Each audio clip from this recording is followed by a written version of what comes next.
Thanks, Oz. They're very capable. Where do you get these ideas from, Richard? Honestly. Well, we're talking this week about Cava Discovery Week.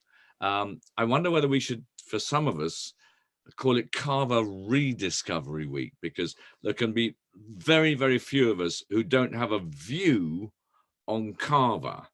And not so long ago, the Cavas that tasted very different, they weren't at all widely respected because they didn't taste like champagne. And everyone was saying, well, so long as the Cava tastes quite like champagne, we're going to actually say that we actually quite like Cava.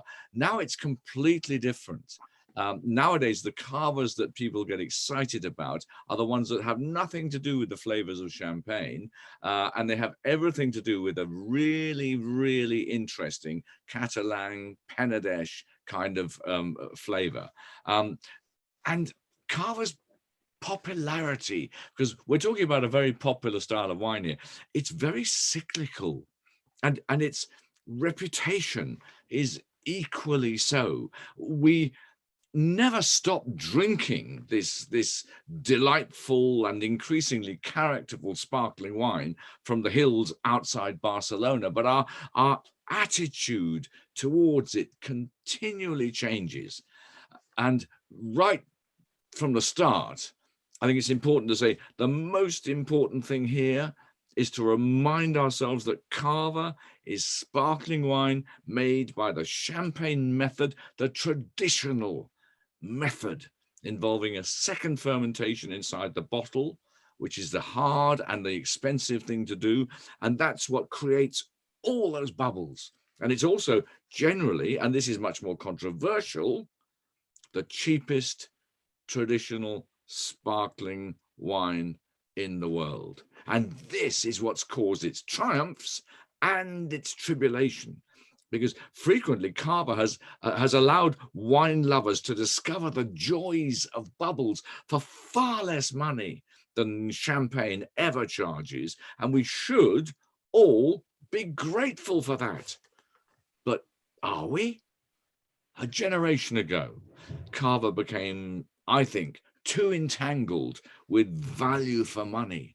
Every Christmas, the supermarkets would parade 3 for 10 offers before us. 3 bottles of traditional sparkling wine for 10 quid? That's too cheap, surely. So everyone simply used Cava as their party pop. And as they became more sophisticated, instead of saying, okay, let's move up the Cava scale, they simply moved away altogether. Well, things have changed.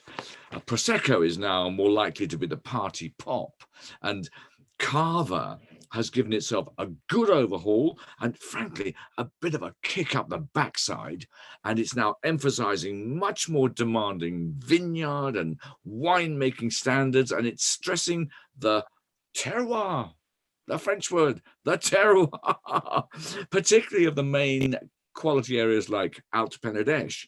Now, and in fact, you see, many of us have we got any real idea of the Alto Penedès terroir? Or do we even have any idea of what those wonderful hills inland from Barcelona actually look like? Well, this is about to change. Cava is now getting more and more involved in ambitious, innovative winemaking, even extending to the use of barrels and amphorae. And these are becoming more commonplace. Aging on the lees, which used to be a bare minimum, is far more likely now to be for several years. And we've got 2 wines tonight which have rested on their lees in bottles for over 5 years. And the local grape varieties are back in vogue. There are plantings, I admit, of Chardonnay, Pinot Noir, and they do perfectly well. But most winemakers now emphasize the local grape varieties, Macabeo, Parellada, and the one which used to be derided for its powerful flavors, Charelot, which is now praised for its individual flavors. Because Cava is one of the only sparkling wines outside Champagne with a long history of its own grape varieties. Almost all other sparkling wines set out to copy champagne with the same grape varieties as champagne. Cava doesn't need to. So this is a bright time for Cava, because in a world which is no longer craving lookalikes, but which values originality, authenticity, Cava is no longer some kind of champagne lookalike. It's a delicious, challenging, exciting wine, and it's frequently unlike any other. So that's the world we're going to be discovering tonight. And to help us inform ourselves about the brand new Cava, which is determined to work its way back into our hearts, we've got Javier Pages, the president of the Cava DO. So welcome to you, Javier. Thank you. And to keep our mouths watering right through the event, I am delighted to welcome the star, the exceedingly popular winner of MasterChef 2021, and that's Tom Rhodes. Hello, Tom. Thank you very much. Hello there, Ross. Tom has just been putting together some thrilling and, I have to say, wine-challenging dishes. Cava prides itself on being a fabulous partner for all kinds of dishes. Well, Tom has set out tonight to prove that point. Is Cava up to it? That's what we're going to ask. And Tom, I'll come back to you in a sec. So I'd love to hear a bit more about your fabulous rise from the in what I might say the eating and drinking paradise of and I talk from experience there, so the drinking certainly, but let's just go back to Javier for a moment, because was I fair to say, Javier, that Cava has been almost too successful for its own good in the past, and this commoditization was an example of that, which is now finished? Well, I was hearing you, and you speak so well that it was like, the description was very good and very, powerful in all what you were saying. And I agree with your what you were saying now. Cava has been too commoditized for a long period of time. But the good thing, if I use your words of rediscovery of new age of Cava, that's not as of today, but it's been happening in the last quite few years already, with lots of wineries, working their terroir, working the vineyards, working in the hills, in the end, working the land, because wine is about working the land, and then of course making a great wine out of those grapes, using your knowledge. And I think that this is happening now in the area. We love wine. We want to make great wine, a wine that's authentic to our terroir, to our climate, to Barcelona, to the Mediterranean hills, and that's what we're looking for. That's why in Cava today we have single out quite a few terroirs that we'll be able to see them on the labels later on, regions and sub-regions, that consumers slowly will be able to recognize the areas and learn about the areas more specifically, and then decide how well they like them or not so much, or compare simply, one and the other. The other thing that's been happening is with the varieties, as you were saying, there are tons of varieties, local varieties that, I found it fantastic what you said. I think I heard derisive Charello. So Charello, at one point in time, people thought of it as too powerful, too mouth-filling, and today we have Charellos that are capable of aging for a long period of time, because the way Charello has been worked now, and also with the terroirs, we are finding we are working very well our own varieties, and that's changing as well as part of that. So I thought that I would we'd started talking about it now. 5 points of special points about Cava I thought I would talk about. But can I just quote back to you something that you said earlier today? Not today, sorry, earlier this year. And you said, it is the most demanding regulation in the world for quality DO sparkling wines using the strict traditional method. The most demanding regulation. Okay, Javier, let's talk about that. It is. First thing, let's talk the traditional method. Just tell us what that means in Cava. Well, in Cava it means going back to what we're saying. We want to make great wines, and to make great wines, you need to be very serious about what you are doing. The traditional method, we're talking about champagne. That we don't need to rediscover the traditional method. It's the best way, clearly, to create bubbles, to create sparkling wines in the bottle, because the complexity, because the time of the aging on the lees, of the wine, and all the new flavors they appear, on the bottle. And that's what traditional method is about. And in Cava, what we have is we have differentiated like 2 groups. One group that is aging that Cava from 9 months on, and in a traditional method. But then there is a new group of, it's called Guarda Superior. Guarda means about aging, it's a guard. It's a word used in Spanish for aging, that goes from 18 months and up. And that's a lot of aging. And that category, brings normatives. And that's when we're saying that we are very strict and demanding. All the vineyards that are going to make those Guarda Superior wines, they will have to come from organic vineyards. The yields are top at 10,000 kilos an hectare, which is quite also demanding on the vineyard grower and also on the wineries, in itself.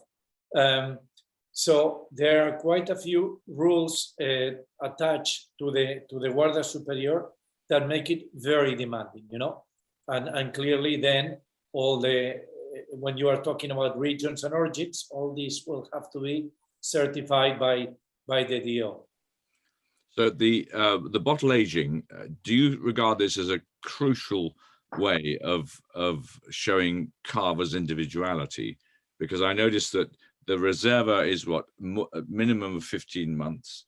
We see it today, but it's changing as of January, changing to 18 months. Oh, I'm delighted. I thought 15 was too short. What about Gran Reserva? Are you leaving that at 30 months? 30 months is the least. And the De Paraje Calificado? 36 months. And tell us what that means. Cava Paraje is something that's already working in the wine world. There are some few areas, few vineyards that stand out, that they are singular, really. They have, they are beautiful in itself when you visit them, but also, they have been planted for a long period of time. Wine has been made out of those parajes, out of those single vineyards. And then you realize that they're making an excellent wine year after year.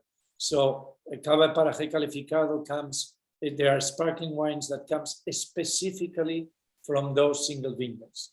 And then you have to be 36 months. They have to be hand harvested.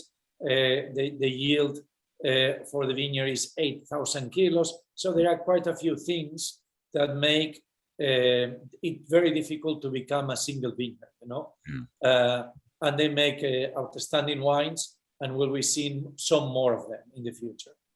I've just looked at Tom's face and I thought, is that the face of a thirsty man? And I've just and this is the throat of a thirsty man. I'm so sorry. I forgot to say, pour yourself some wine. So I'm going to pour myself straight away the first wine, the Villarnau. And while I do that, Javier, you better pour yourself some as well. The indigenous varieties that we are beginning to talk about, how important is that for Cava? You said it before, the indigenous varieties is part of the region and the authenticity of the region, and is what makes Cava different to any other sparkling wine. And the good thing is that people are working those varieties very well now in the vineyards and at the winery, and we are seeing, like we can make charelos, and we can taste some charelos by itself that that 15 years old charelo, and still the wine has spirit, it's alive, and telling you a lot, no? So they are very important. In Villarnau, we can see a blend of the three varieties: Macabeo, Charelo, and Parellada. So the three here are blended together. Yeah.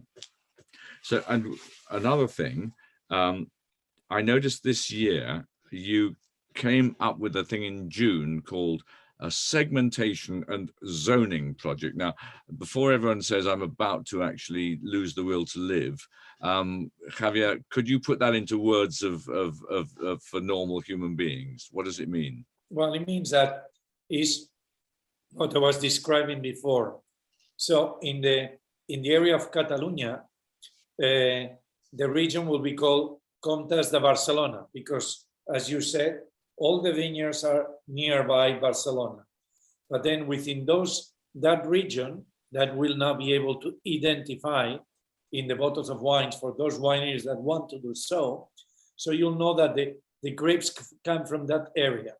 And then within that area, there are sub-regions, because there is Baix de Noia-Foix, which equals the Penedès region that you are used to. So consumers will learn in the long term, that area is called Baix de Noia-Foix. And then we have I don't want to here to be very specific with this, because that you can go to the web and the Cava DO web and find the names, but we'll have different subregions, and grapes coming from those regions will make different Cavas. Yeah. And that's part of what we are doing. And then differentiating Guarda 9 months to 18 months to Guarda Superior. So that's something will be on the label as well, So it has to do with the aging, the organic wines, and the yields, and so on. Well, there's a fifth point here about the Cava campaign to the world at the moment, and that is that you're determined to show how suitable you are for world food pairings. Well, now, I'm a tremendous fan of modern Spanish food. I think you've done a brilliant job in the last 20 years of creating a fantastic cuisine. But if it comes to world food pairing, I can see my friend from the northeast of England just gearing up to prove the point. Well, I think that what we are claiming is true. Cava, I think, is very versatile, and it goes very well with food. But now that it goes well with food, it will be Tom that will be able to show that to us with his great food. But having said this, Spanish food has a lot to do with sharing. Drinking wine and sharing is very typical of us. We love to, we go to a restaurant. We don't usually no longer order one dish. If we are five, we order 5 first dishes and we share them, and we do the same thing with the second ones. And maybe they are not as abundant as they were before. They are smaller, and we can. The thing of sharing is that has to do with tapas is very much. And then we have foods like Japanese cuisine. Japanese cuisines and Cavas go very well, but Mexican food, some of Mexican food, some tacos, some certain things, guacamole, there are certain things that go well with Cava. But we could go on with other cuisines, Peruvian cuisine as well, and that's why we claim that Cava is very versatile. And then you have, of course, it's not the same thing, as you know very well, one that has aged younger period of time, that is more fruity, more with one that has aged for a long time, that goes with other kind of dishes. But Cava does very well with cuisine. Well, Tom, have you had a mouthful or two of this Cava yet? I have indeed. The bottles are all open, and I'm to do it. Now, Tom, I'm sure all of you know who Tom is, and quite a few of you probably know that he either did or does or will work in a non-cooking role, you'll be pleased to hear, at Nando's. Because I'm one of the few people in the world who's not yet had a peri-peri chicken at Nando's. Am I missing something here, Tom, or not? I think you might be missing something, yeah. Oh, you loyal beast. But Tom, I think that you were a tremendously popular winner this year on MasterChef with my old mates Greg and John. They don't take any prisoners, though, do they? No, not at all. And I think it's what a lot of people ask me, and especially when you get to those later stages of the competition, it's pretty full on. And John and Greg are pretty full on because their expectations get so much higher as the competition goes on. So I'm just thankful that I obviously managed to do something right. That the way that John looks out of those great deep eyes of his, and you think, what's he going to say? What's he going to say? And that's all Australian accent, and you just think, is he going to hate me or love me? And yeah, well, you while they're tasting the dishes, you stand there in silence, and they give nothing away. They both have brilliant poker faces, I'll tell you that. And those are some of the most nerve-wracking moments probably of my life, waiting to hear what they were going to say. I'm not surprised. Now, you wrote, and I like this about the kind of things that inspire you for cooking. You said, I like to take flavors that people are familiar with and put a twist on it. And I remember that your final, you did 3 fabulous dishes. Was it one of them based on a ribeye steak, was it, in the final? Yeah, so I did a ribeye. It was the Japanese wasabi. Yeah. And the Japanese influence seemed to come through all of your dishes in the final. And I've looked at the on your Instagram, and there's a really strong pull of the East, whether it's Japan or whether it's further around in East Asia. Can you tell us where that comes from? Yeah, I suppose I've always been fascinated by those flavors from that part of the world. I've been lucky enough to travel in some of those parts of the world, but they're flavors that I think really speak to me. And they're flavors that you'll see tonight that are used throughout traditional Japanese, Korean, Vietnamese, Thai cooking. But what I really like to do is see how those flavors kind of fit into my own food. So what you'll probably see tonight is dishes that are quite familiar to a lot of people. We've got a burger, we've got a hash, we've got seared tuna, and then I've introduced those flavors from the East in a way that I think really works. And I think what's really exciting about this evening is I think they're flavors that don't traditionally pair or are very challenging to pair with wine. The flavors that have got spice in them or acid or a lot of complexity. So it's going to be really interesting to see how the Cava pairs with the dishes tonight, I think. I absolutely agree. Well, look, I tell you what, shall we just taste the first Cava, and then Tom, I'm very keen to for you to tell me what panko means, what Japanese mayo, why is Japanese mayo different, what gochujang means. These are the kind of things that I've spent my life wondering about, and now I have you next to me saying, here I am. But let's just have a look at this Villanova. Has everyone got a glass? So let's have a swig of this.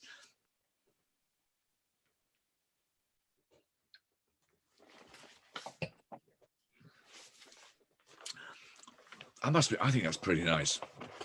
Straight away, you're finding it's got a lovely, it's what I call fluffy apples. There are lots of different sorts of apples, but sometimes apples are just a little bit fluffy. They're not Granny Smiths, they're not Coxes. There's something a bit fluffy. It's almost as though it's a really good English Golden Delicious, which does exist. The Golden Delicious is actually a wonderful apple, as long as you get it in somewhere like Worcestershire or Herefordshire or Gloucestershire, not in northern Italy or wherever else.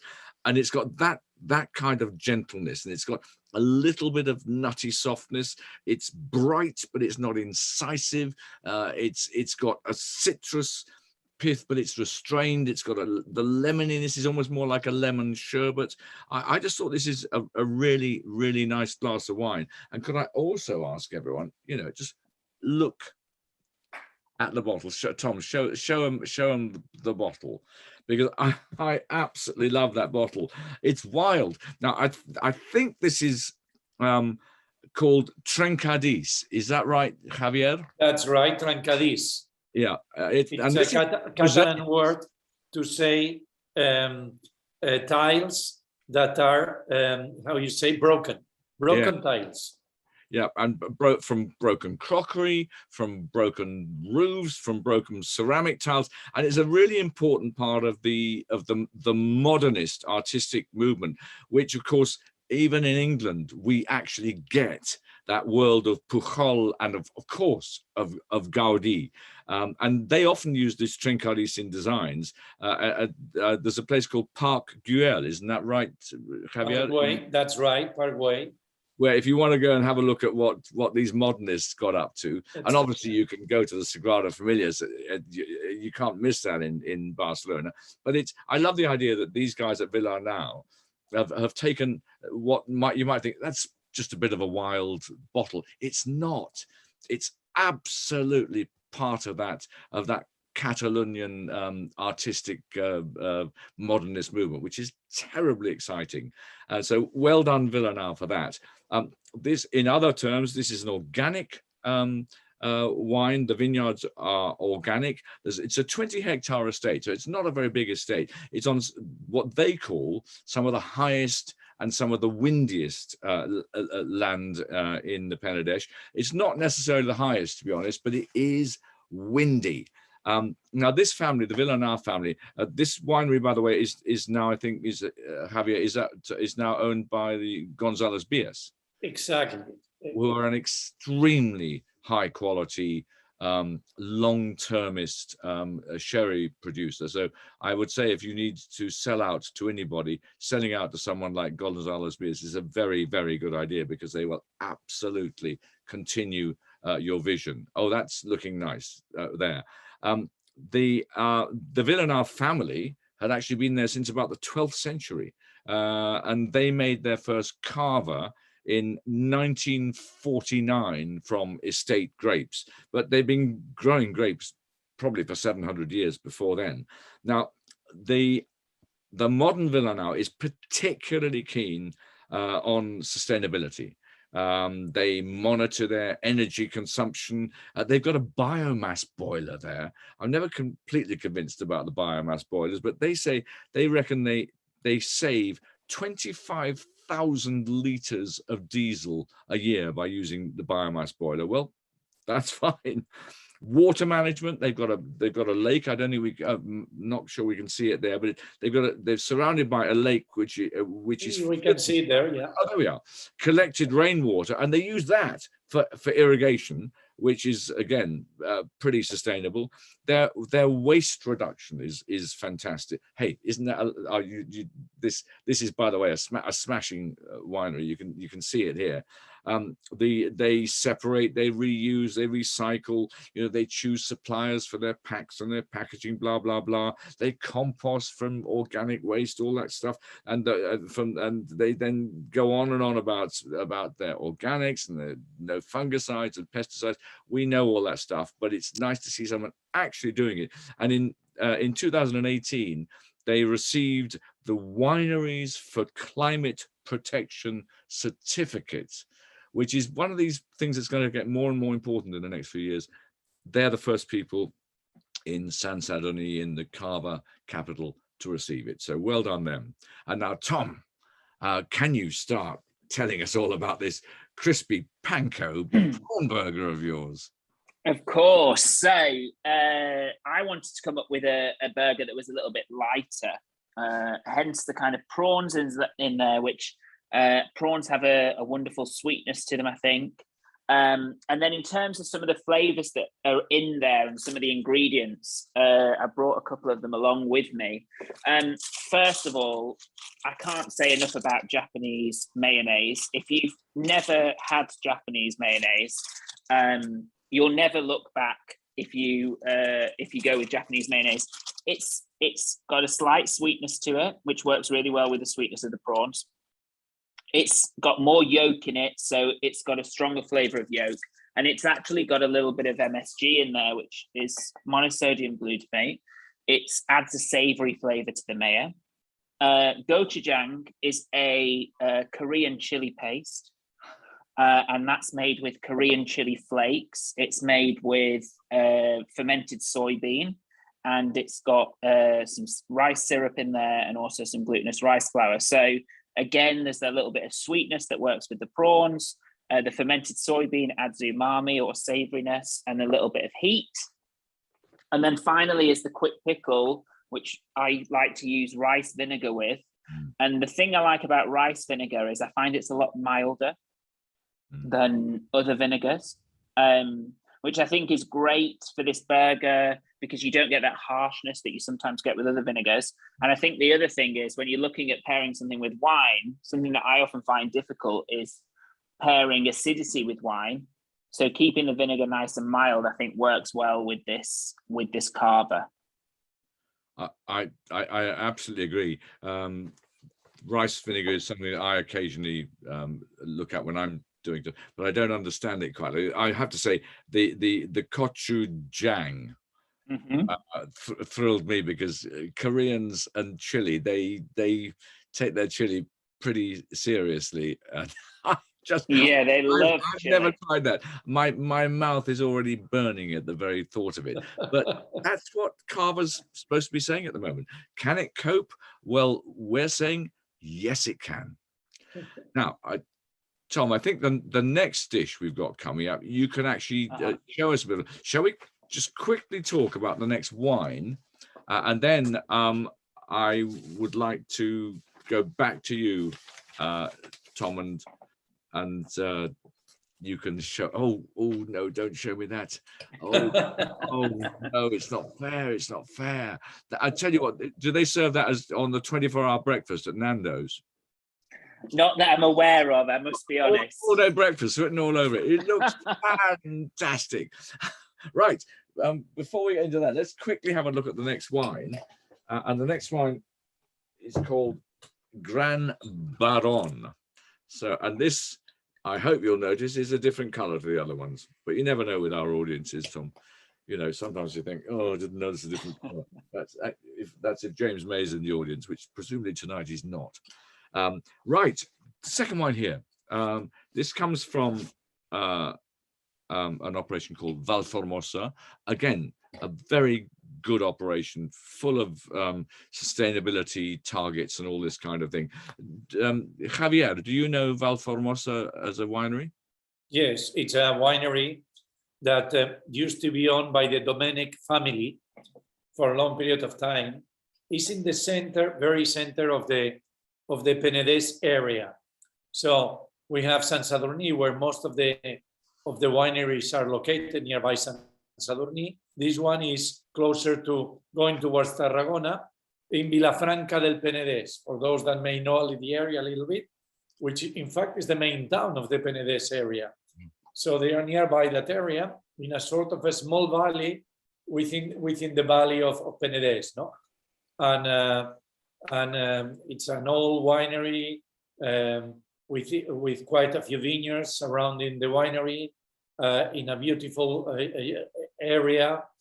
And in this case, when we are talking about this wine, they are using, it's a rosé, and they're using as a variety a Trepat, which is one of those varieties that you also mentioned to us, no, indigenous varieties that are now becoming more and more used, and it's typical, and it's a black variety. Well, I think it's red variety. Yeah, I think that the idea that most of this wine comes from Garnacha and Trepat, with a little bit of help maybe from Pinot Noir is fine, but the basic wines are coming from those Catalonian grape varieties, and I'm really pleased about that. And one of the reasons I chose this wine, because a lot of modern rosés seem to be frightened of flavor. This one isn't. This has got lots and lots of flavor. It's almost got a slightly strawberry ice cream creaminess about it, which I really liked. It's slightly skinsy. It's as though you can just slightly taste the black skins in it, which one might say, isn't that very slightly coarse? Well, actually, maybe it is, but I'm delighted to have that slight chewiness in my mouth. I think it's a really, really good point. There's almost a little bit of scent. I thought there was something like menthol or something just in the wine. So all of these things are saying, oh, and a little bit of chocolate at the end as well. But they're all just saying, this is really interesting wine. It's full-bodied. It's got lots of flavor, and a lot of rosés try to pretend that there's almost nothing to them. And can we charge you twice as much money? This one doesn't. This one says we're not going to charge you twice as much money, and there's a lot more to us than you thought.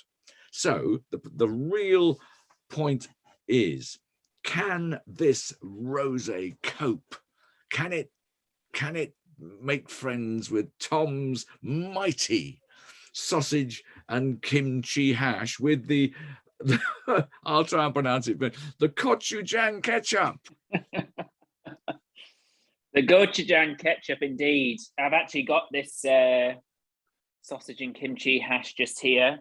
I'm going to finish it off with that Gochujang ketchup, which is just Gochujang mixed with some tomato ketchup, some honey, some soy sauce, some vinegar. So it's sweet and it's spicy and it's slightly acidic, and some spring onions for freshness. But here we've got rich, fatty sausages, which I insist, we were talking briefly before we came on tonight, but I insist you get sausages from the butchers. Absolutely. Because they're just so much better quality. They've got so much more flavor. They've got great fat content, which is where fat is where the flavor is.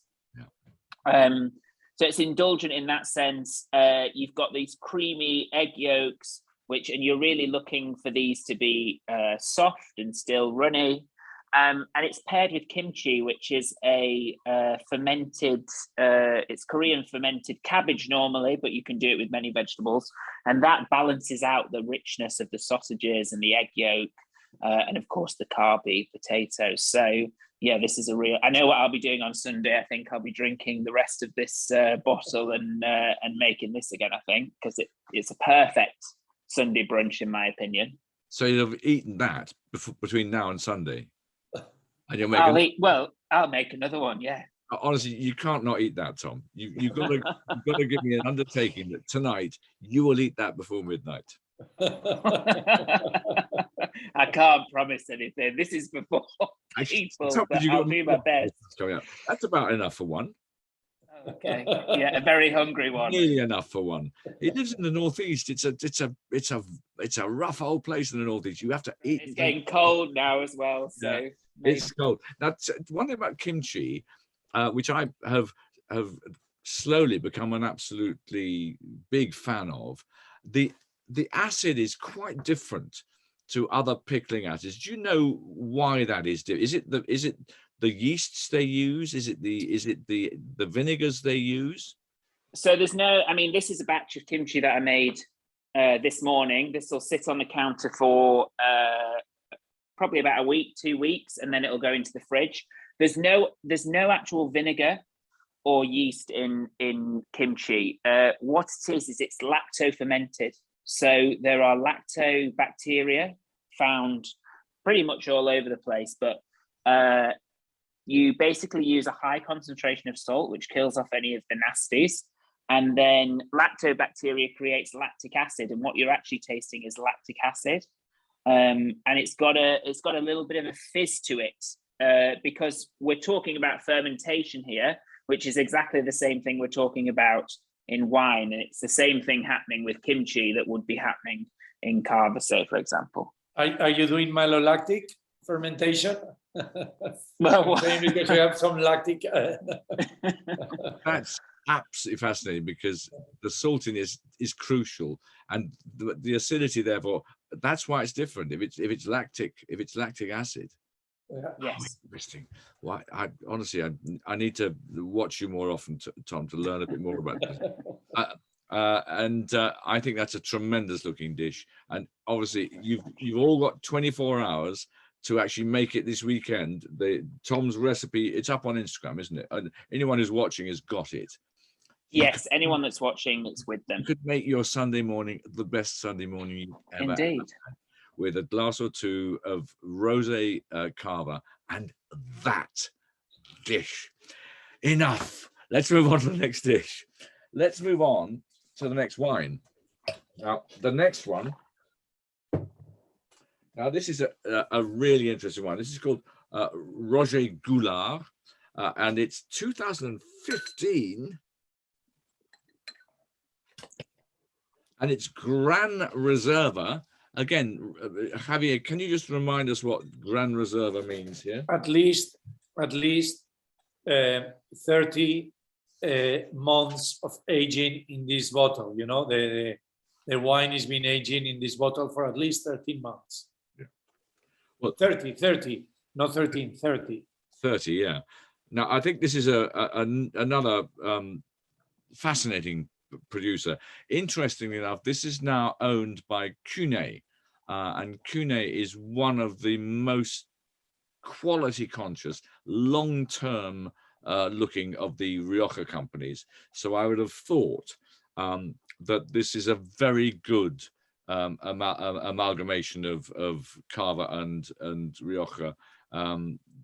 Cune make tremendous wine, and I think that Roger Goulard will go from strength to strength with that kind of ownership. This is a Gran Reserva Cava, as we were talking about. It's from a 20-hectare vineyard, again, not a big vineyard. Most of the wine here is from the great, the notorious, the individual Xarel·lo grape. 60% of this is Xarel·lo. 20% of it is Macabeo, and 20% of it is Parellada. So what we're talking about is 100% of the indigenous grapes. And this is quite an early Cava house. Given that Cava only started making sparkling wine in 1872, this one started in 1882. And now, Javier, you can tell me whether this is true or not. It's an Art Nouveau winery. Is it actually built underneath a cathedral? It is. It was. It's the Goulard family. In this case, they without the U. So Goulard family were the owners of the estate, and they had that. They have that estate, the capilla, or and then they build down and build those cellars, which are beautiful, and of course they are great to make. Sparkling wines because of the second fermentation and the aging, because of keeping the temperature. It's a beautiful estate. Yeah, I think that's nearby the Montserrat Mountains in a town, in this case, that's called San Esteve de Sas Roviras. Yes. But out of all of the ones we have been talking around, is the one that's closer to the Montserrat Mountain. Yes, it's right up on the edge, isn't it? Yes, exactly. Yeah. I know. Richard, can you just take that picture again? There, look, they've got about a kilometer of caves. They're I think 30 meters underground, and they've got 14 degrees centigrade, absolutely regular summer and winter. So I think it looks like sorry to interrupt, but I mean, you said caves. The name of Cava obviously comes from caves.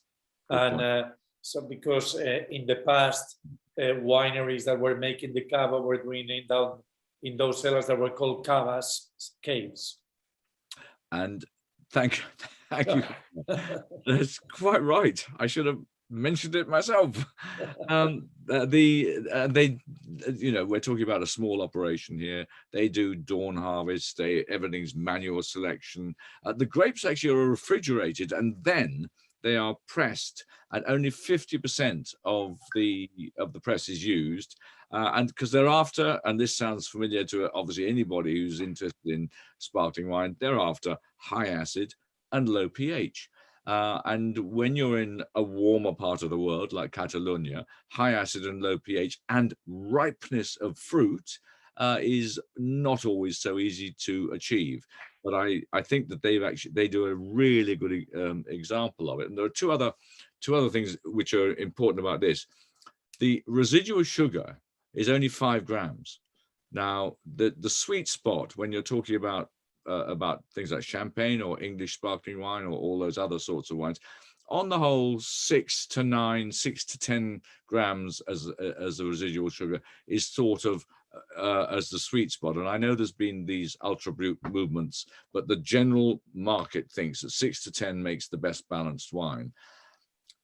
In Cava, you can actually go to less sugar because of the balance of the grapes. Is that right, Javier? Well, as what you're saying, I cannot say add anything.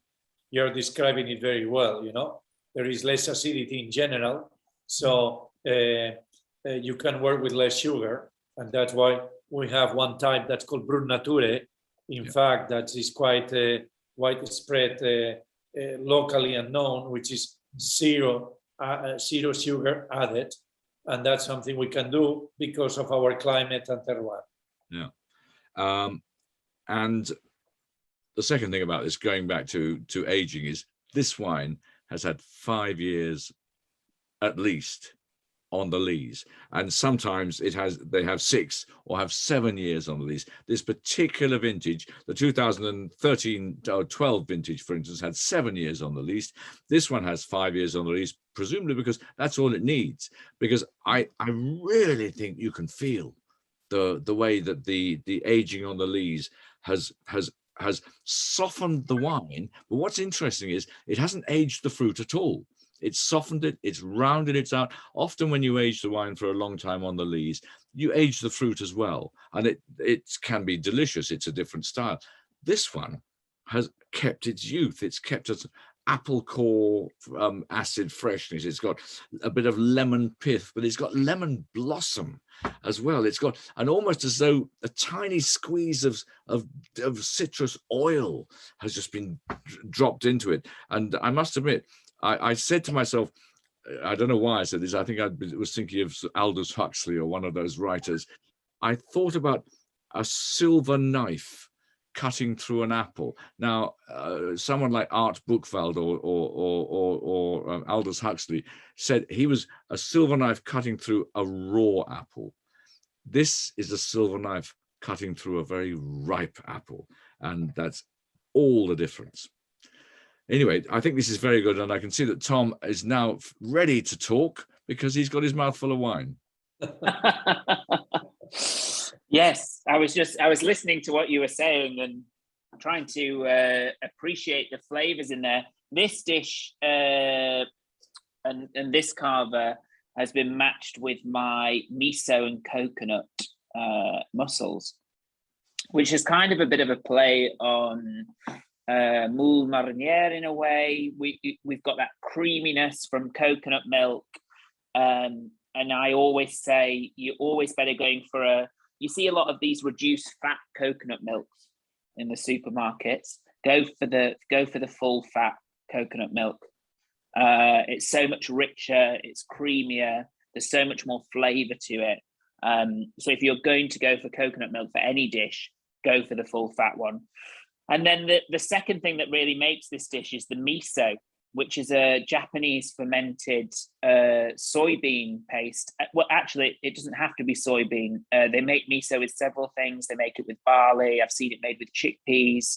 And like wine, it has different characteristics depending on how it's made and how long it's fermented for. And there's different kinds of miso. So you can get white miso, you can get red miso, which is deeper and richer and has been fermented for longer. So it's got a lot of similarities with wine, but that adds a real depth of flavor to the dish.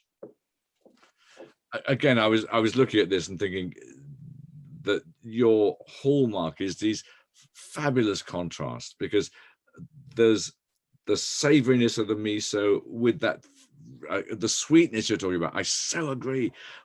Don't use coconut milk if you're going to make it low fat. Just, it's one of those, it's one of, must be one of the highest fatty things in the world, isn't it?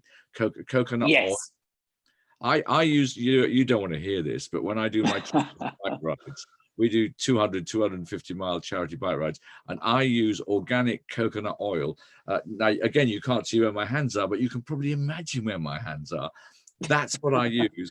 And all the bikers say, don't use all these special things. Use coconut oil, and I use it because, of course, at room temperature it's slightly hard, but at 37 degrees body temperature, inside 2 or 3 layers of cycling shorts, it's no longer hard. And so that has completely ruined your palate for the rest of the day. But I do you think that mussels? I often think they're a slightly undervalued base, because I have a feeling you can do almost anything with mussels.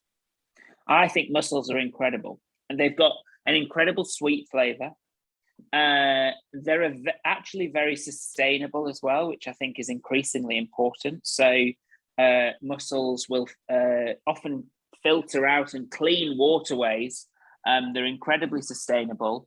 And they also adapt to a lot of flavors. They're one of the few kind of seafoods that I'll use with dairy or things that are creamy, because they really go. Whereas I think other fish and seafood struggles with dairy and cream. So they're one of my favorite foods, if I'm perfectly honest. Some of those mussels, when you're in Normandy, and they decide to mix up some probably some appley, cidery, vinegary things, but with wallops of wonderful Normandy cream as well. I agree. I think mussels are an undervalued, tremendously adaptable base. So I'm delighted to see here. And by the way, I do see you've got coriander leaves. Again, coriander leaves, one of the undervalued things. Whenever you see recipes saying just twist up some coriander leaves on top, I always follow it, because there's nothing like fresh coriander leaves. It's many flavors you say are a bit like something else. Coriander leaf isn't. Coriander leaf is like coriander leaf, and that's it. And I like to see the juice of 2 limes. Of course. You're too indulgent. 2 limes. Anyway, I think that's a tremendous dish. Anyone needs to know what we're going to do next, because Tom is about to take us into his 5, 6, 7-star kitchen, which he has had greatly redecorated. Too generous. Just for us. Wow. And he's going to do another wonderful. Oh, look at that! Honestly, Tom, I was trying to lose weight this weekend, but I'm afraid half an hour spent with you is not the way to lose weight. Anyway, let's get on to the next wine. And the next wine, again, is a fascinating wine. This is called Perez Balta, the operation who make it. It's called Blanca Cuisine, and it is another of these wines that shows it shows where the Cava that Javier is so passionate about is going. Now, Javier, do you know the Perez Balta family? Yeah, they are a family that really they have in their mind to do great. That's what they're really striving for, create the best sparkling wines they can make, and they try to make them out of their terroir, their own vineyards, which they care a lot. It's a legacy, and I think they're doing a fantastic job doing that. They're organic vineyards. They are in Pac del Penedès, that's the area. It's not far away from Formosa, but it's closer to a mountain range, and that allows them to have vineyards at different altitudes as well, which give some of their wines, some differences and different flavors and characteristics. Lovely family, very much into quality wine. Oh, there's the 2 winemakers. Aren't those the 2 wives of the 2 sons of the family, and they now make all the wine? Yeah, and you can see that you said before, amphoras, and here you can comment on this because you know more than I do, but that shows that people are trying different different ways and experimenting to see what they can to come up with the best quality ones. Yeah. Now those amphorae that those two women are actually leaning on, they use those amphorae now in the winemaking at Perez Beltar, and they come from the Les Valls estate. The Les Valls area is an area where there's been archaeological finds of vineyards and winemaking going way, way back. And the clay for those amphorae is from Les Valls. So just as the Georgians are now talking more and more about the terroir of their Kvevri wines being crucially influenced by the terroir of the clay, not just the grapes. This is exactly what they're doing here. They're using the amphorae made from the clay of their own estate, and then mixed with the grapes and the fruit from their own estate.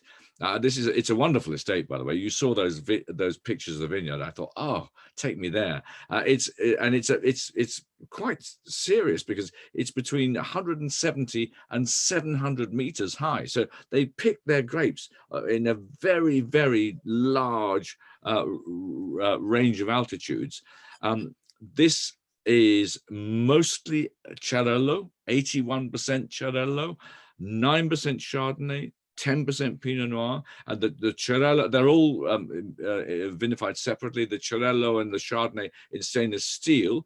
Interesting enough, the Pinot Noir is worked on its lees for a couple of months, and they batonnage it to try and bring out a little bit more oomph in it. They then age it for, well, 7 years. 7 years. They go up to 8.5 years on the aging. And as the winemaker said, she said, I want to make wines that are capable of awakening emotion. And I think that's a brilliant challenge. So let's just have a taste of this, and then let's go back to Tom and see what he's doing in that kitchen of his.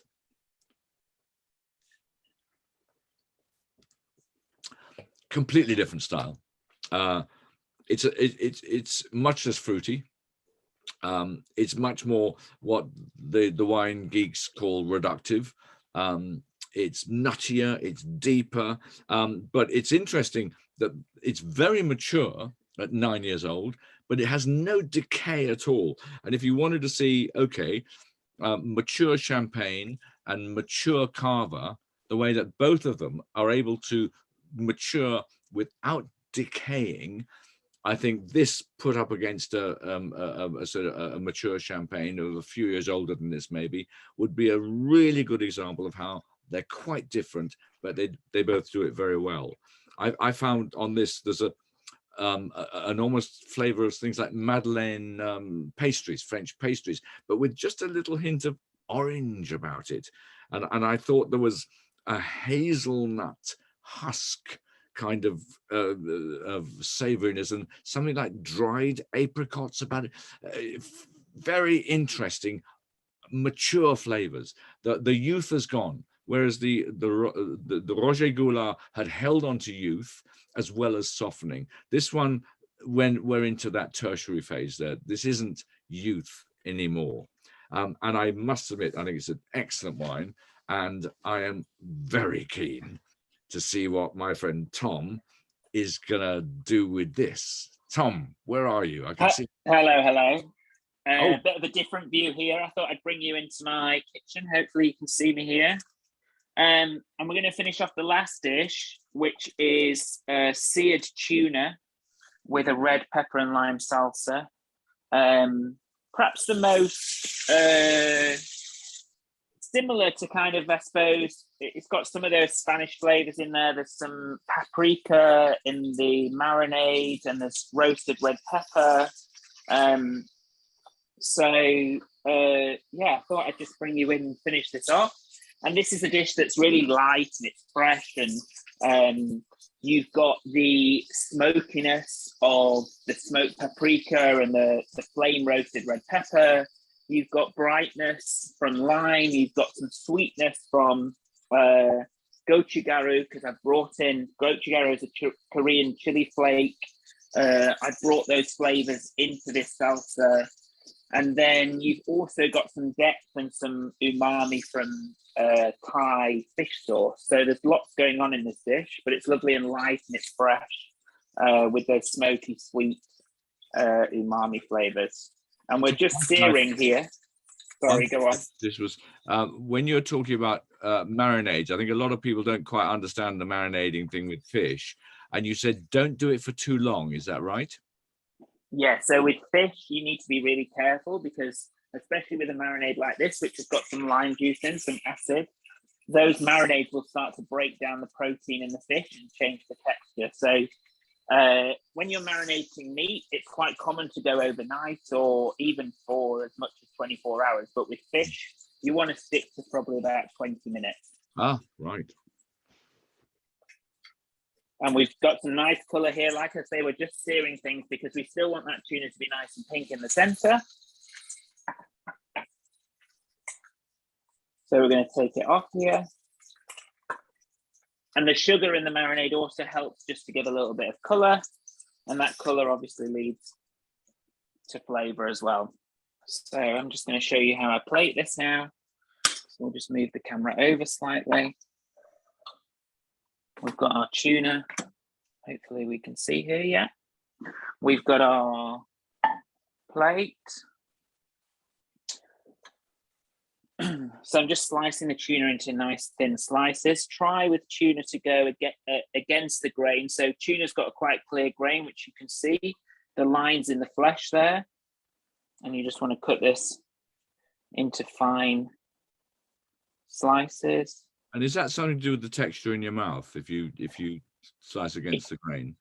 It is, yeah. So I say this for fish and for meat, but you want to cut across the grain because otherwise you've got long fibers, which are going to feel, not so much with fish, but they're going to feel almost like chewy. This will make it feel more tender. Mm. So we've got those sliced up. We'll slice the second one up. Tuna is beginning to recover in the seas, is it not? Yeah, I think the important, and I say this with every fish, always look for fish that's sustainable and marked as such. And also, I think it's important to keep this as like this isn't something that you're going to have every night of the week. This is a treat at the end of the day. And I think as long as we treat things like that, then hopefully, we'll have access to tuna for a long time. I've got the salsa here already prepared. We're just going to drizzle that over the top. And like I said before, that smokiness from the red pepper and the paprika and the sweetness from the gochujang works really well with the marinated tuna. And then we've just got some fresh coriander here. And I love, the one thing I always say to people is people are always asking me, how do I make my food better? And how do I improve my cooking at home? And how do I make my food at home more like restaurant dishes? And one of my tips is fresh herbs. I think they add so much to dishes and it makes them look so much better. So there we have it. I'll see if we can let's get a little bit closer to that. That's my seared tuna with red pepper and lime salsa and fresh coriander. Oh, Tom, honestly, and my diet was going to start tonight. It's clearly not.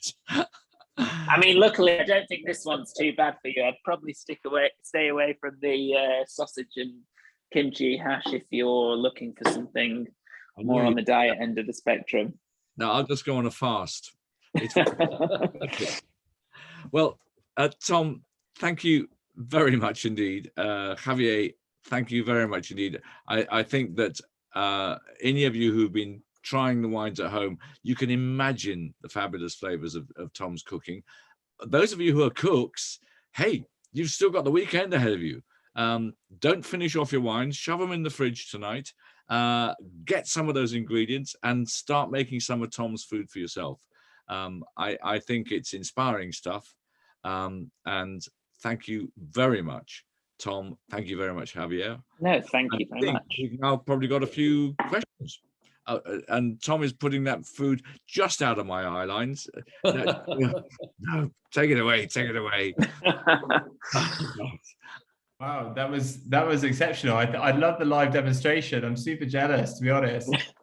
I think everyone in the audience has been like really buzzing about, I think, the sort of difference that we've had tonight in sort of the way that we've sort of started the event a little bit differently. And I think we've had loads of people sort of just saying like how much they've enjoyed hearing sort of about the wine and the food and the matching and the similarities in ingredients and how the textures work and sort of contrast work. And, I think everyone's found it a very interesting, I think, event today. And so thank you very much to Javier and the Dio Cava for suggesting this as a theme, because I think it's been a great one. And obviously huge thanks to Tom for bringing in such incredible dishes tonight.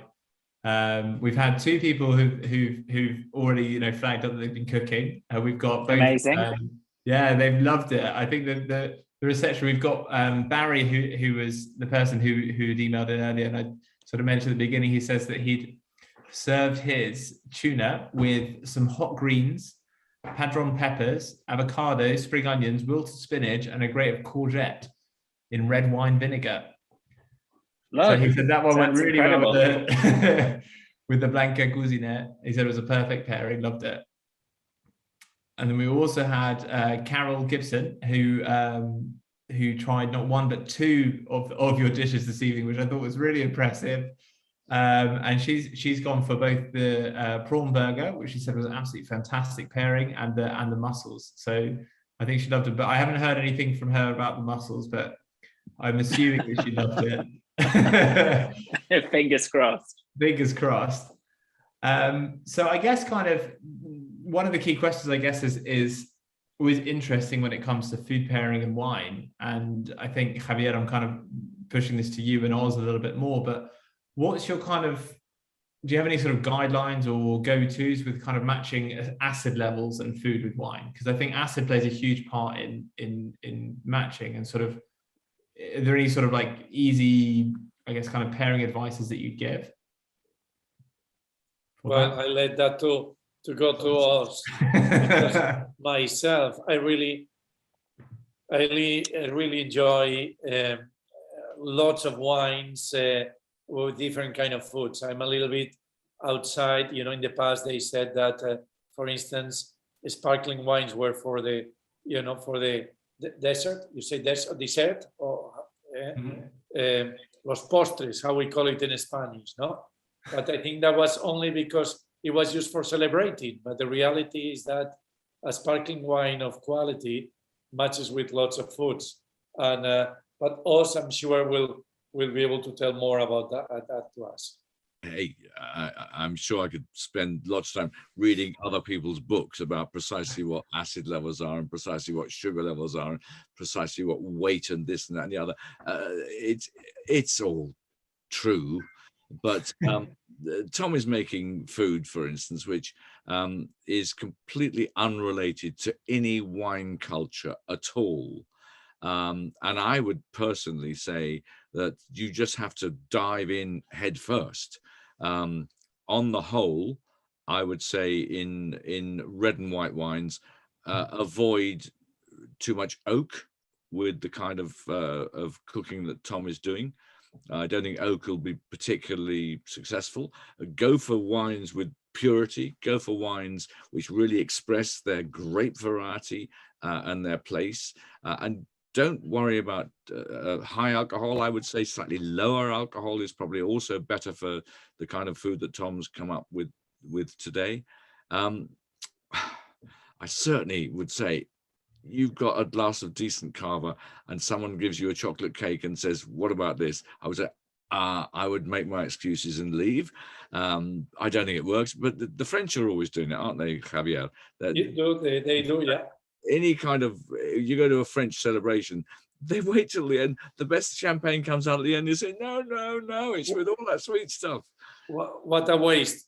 But eventually, always we could we could spend the next half an hour talking about the precisions of this and that. But I don't think that what Tom is doing is about the precisions of flavors working with each other. It's about the emotions of flavors. These are emotional dishes that Tom has come up with, and I believe that if that's the case, and emotionally correct wine, in other words, one that you really want to drink, will go better with Tom's food than all kinds of stuff that has been written by academics about acid levels and all the rest.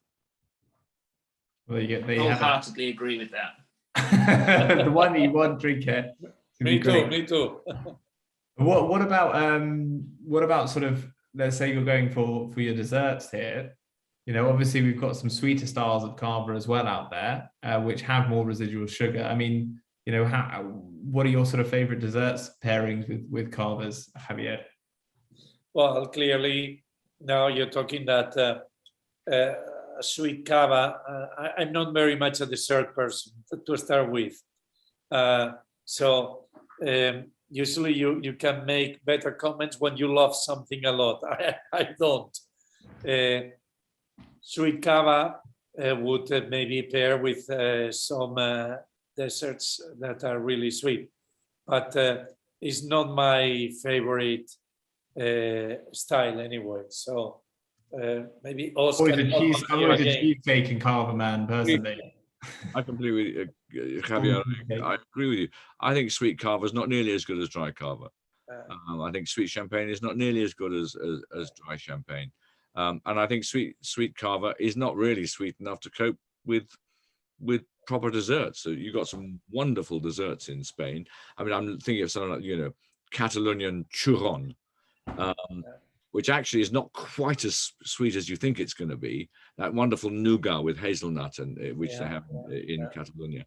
Well, you could have a go, but I honestly, I would say that Cava doesn't have to go with everything, and it doesn't. What about the other extreme then, Oz? What about steak? Yeah, of course you can have with steak. Cava can go very well with a steak. That depends on what is on the sides, and that depends a little bit on the steak. But generally speaking, if you just talk about the steak per se, you will enjoy a great Cava. You will enjoy it a lot. But a glass of red wine, it's a natural, no? That's what I would say. Certainly put the Grand Baron, which and you're right. Yeah. You could put the Perez Belta. In other words, a cheaper, younger Cava would be maybe pushed a bit aside by steak, but pushed aside by steak, well, that's not a problem. It's still nice and bubbly and foaming and fresh in your mouth, even if you think I can't taste much. Doesn't matter. If you're happy and these are not expensive wines, the cheaper, younger ones. If it's making you happy, isn't that what sort of wine's supposed to be all about? Making you happy. If you want to get more serious about the flavors, well, these 7, 8, 9-year-old Cavas have got lots and lots of flavor. They would certainly go with nicely 20, 30 carefully aged, 20, 30 days aged ribeye, something like that. I don't think there's a problem at all. I would probably go easy on some of the sauces, but hey, give it a try. You'll never know till you try. Well, I think we've got one final little question here, and then we're gonna have to call it a day, I think, because we passed the hour-long session. But we've got Tom, this is more for you, and I think this is from Carol, who has actually said that she loved the mussels. They were also great. But so much so that we're asking, really, when are you opening a restaurant? When are we going to be able to try your stuff? Nice. So I'm working on a cookbook currently. So that's where my main focus is, because I want, I mean, I think restaurants are great and I love restaurants, but they're region specific, I guess. So great if I open a restaurant in the Northeast, then great for anyone in the Northeast, but not so great for anyone else. Whereas with a cookbook, obviously people get to make my food at home. So that's what I'm working on at the moment. So keep your eyes peeled. But hopefully that will be out in the near-ish future. And Well, that was Carol's make some more of other my question, dishes actually. She was like, when are we going to get a cookbook? But so that worked out pretty nicely. Ali, I've just realized we haven't done a poll this evening. Are you able to put one up? I don't know if she's again. There we are. See which one everyone liked the best, and maybe. I mean, it's interesting to see. I guess the sort of pairing ideas would also have a big factor. We've actually got one question while the poll's coming through. How does English sparkling wine fit with Cava? This is from Astrid Winter. You know, how does it sort of compare? What are the differences? I think it's delightfully different. They are completely complementary. They come from hundreds and hundreds of miles apart. They come from completely different grape varieties, completely different conditions. And I would say they have completely different flavors and textures. They should be entirely compatible and friendly. Exactly. I fully agree with this. I think that a great bottle of Cava is something to enjoy, and a great bottle of English sparkling wine is something to enjoy as well. And one and the other, and I'm using your words, they are complementary. I mean, I love to have both. Lovely. All right, so we've got the results in for everyone to have a look at. I think the Roger Goulard was the big favorite today, the cooler one. It's interesting. And the Viranau was obviously, I think the bottle as well, the design of the Viranau bottle is just so beautiful. And so I love it. For those people who know Catalonia and know the sort of Gaudi influence that he's had there, I think it's such a beautiful design. Yeah. Did a really good job. Well, look, I mean, just a quick thanks to both Tom for coming in and preparing and cooking live with us. It's been really interesting. Learning about the sort of only marinating fish for 20 minutes is definitely something I'm keeping. So thank you so much for coming in and thank you, Tom. Javier, it's been a pleasure to have you as well. Thank you so much for all of your support. And Oz, as always, coming up with some very odd uses of coconut. I don't know what's going on there with your coconut and cycling, but I feel like maybe next time keep it to yourself. You'll have to. But look, and also I guess a final word. Thank you very much to our audience out there for coming and enjoying and participating. And I hope that everyone gets a chance to try the recipes at home and to taste them. So cheers to all of you, and have a wonderful salud and happy Cava week, Discovery Week to everybody. Cheers, Richard. Thank you very much. Cheers. And thanks, Tom.